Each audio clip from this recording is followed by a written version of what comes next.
Welcome back to the Flow Friday Night Sports Show. Exciting times in Eyre Peninsula football and netball.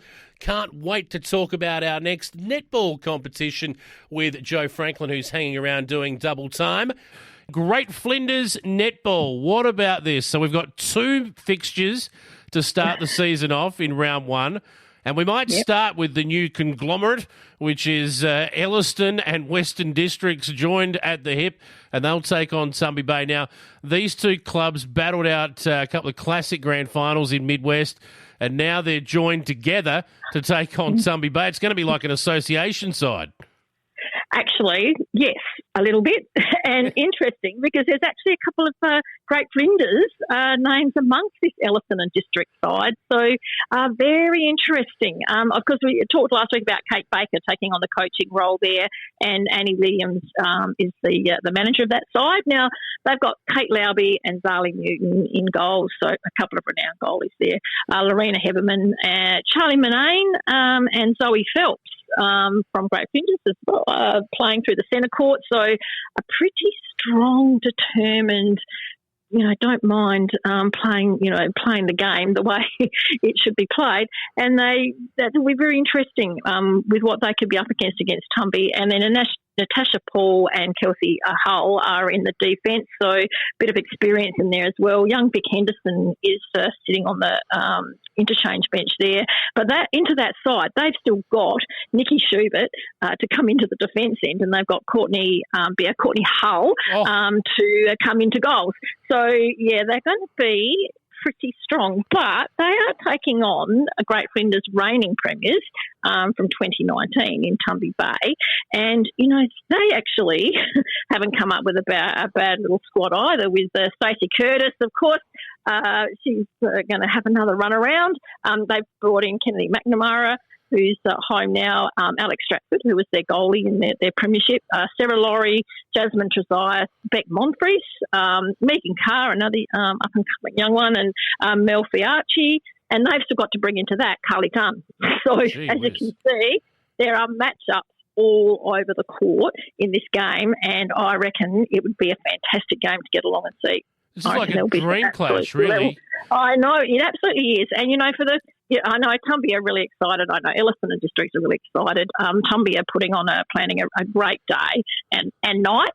Chris Kenny and her band are going to be playing at night time. So, yeah, they're really going to make a big thing about it, which is fantastic, and making Elliston and Districts feel welcome. So, yeah, look, I'm probably just thinking that maybe Elliston and Districts' experience in the end might just come through there, but wow, that Tumby side, you wouldn't underestimate them.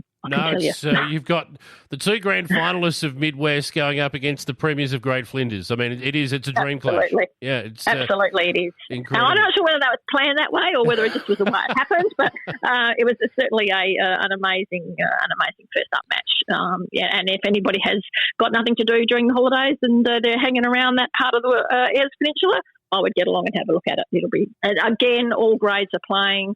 So from the little E-Resis all the way through to the A grade, there will be netball all day. Fantastic. And it seems a little strange to say this, but the undercard is at Cummins, where Cougars, perennial champs, they're taking on Air United, who are sort of up and down and have been over recent seasons. But when they're really up, they're really up. This should be an interesting game as well. It could be a very interesting game. I watched Cougars the other night. They had a trial game against Boston down in Lincoln, and most of those girls have not actually played together before, so it's very interesting. A new coach, Rihanna Foster, who has moved down from Woodner down into the district, is coaching them, so it's a whole new experience for all of the girls involved in there. But, you bring back an Ella Webb, a Jet Green into any side, and Morgan McDonald has come back into the centre court. They are going to be very good. They certainly took it up to Boston. There's no question about that. And Air United, unfortunately, probably didn't get as many recruits as what they would have hoped. They were hoping they might have gained something from South folding in Port Lincoln, but unfortunately didn't.